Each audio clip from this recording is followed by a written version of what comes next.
ఇప్పటివరకు Indian screen మీద వచ్చిన హైయెస్ట్ కలెక్షన్సే 2000 కోట్లు.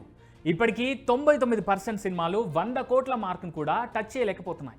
ఈ పరిస్థితుల్లో ఓ ఇండియన్ సినిమా, అది కూడా రూటెడ్ ఇండియన్ కథతో ఏకంగా 4000 కోట్లతో తెరకెక్కించడం అంటే మామూలు సాహసం కాదు.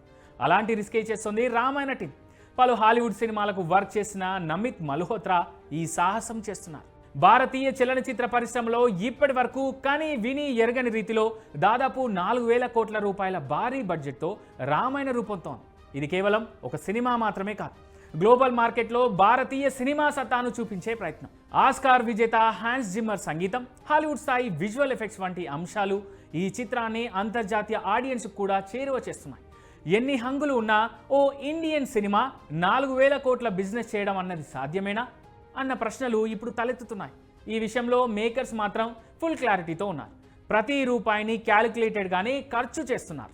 భారీ బడ్జెట్ హాలీవుడ్ సినిమాకు డీ రిస్కింగ్ అనే స్ట్రాటజీ ఫాలో అవుతారు. అంటే సినిమా రిలీజ్కు ముందు భారీ డీల్స్ కుదుర్చుకోవడం, గ్లోబల్ పార్ట్నర్షిప్స్ ద్వారా బడ్జెట్ పరంగా రిస్క్ తగ్గించుకునే ప్రయత్నం చేయడం. కేవలం థియేటికల్, నాన్ థియేటికల్ మార్గాల ద్వారానే కాకుండా వీలైనన్ని ఎక్కువ రంగాల నుంచి రెవెన్యూ సమకూర్చుకునే ప్రయత్నం చేస్తారు. టెక్నాలజీ పరంగానూ అప్గ్రేడ్ అవుతూ సినిమాను ప్రపంచ ఆడియన్స్కు చేరువ చేసే ప్రయత్నం చేస్తున్నారు.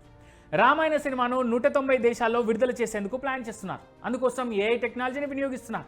ఇంపార్టెంట్ లాంగ్వేజెస్లో మాన్యువల్గానే డబ్బింగ్ ప్రాసెస్ జరుగుతోంది. ఇప్పుడు కొన్ని భాషల్లో ఏఐ ద్వారానే డబ్బింగ్ పనులు కానిచ్చేస్తున్నారు. ఇలా టెక్నాలజీ వాడటం ద్వారా ప్రపంచంలోని ఆడియన్స్కు సినిమాను దగ్గర చేసే ప్రయత్నం చేస్తున్నారు. అదే జరిగితే ప్రపంచ స్థాయిలో ఎక్కువ భాషల్లో, ఎక్కువ దేశాల్లో రిలీజ్ అయిన సినిమాగా రామాయణ రికార్డ్ క్రియేట్ చేయబోతోంది. డిజిటల్ శాటిలైట్ హక్కుల ద్వారా కూడా భారీ మొత్తం రికవరీ చేసేందుకు ప్రయత్నిస్తోంది రామాయణ టీం. దాదాపు 50 భాషల్లో రిలీజ్ అవుతుండడంతో అన్ని భాషల్లో డిజిటల్ శాటిలైట్ బిజినెస్ను రిలీజ్కి ముందే పూర్తి చేసేలా ప్లాన్ చేస్తున్నారు.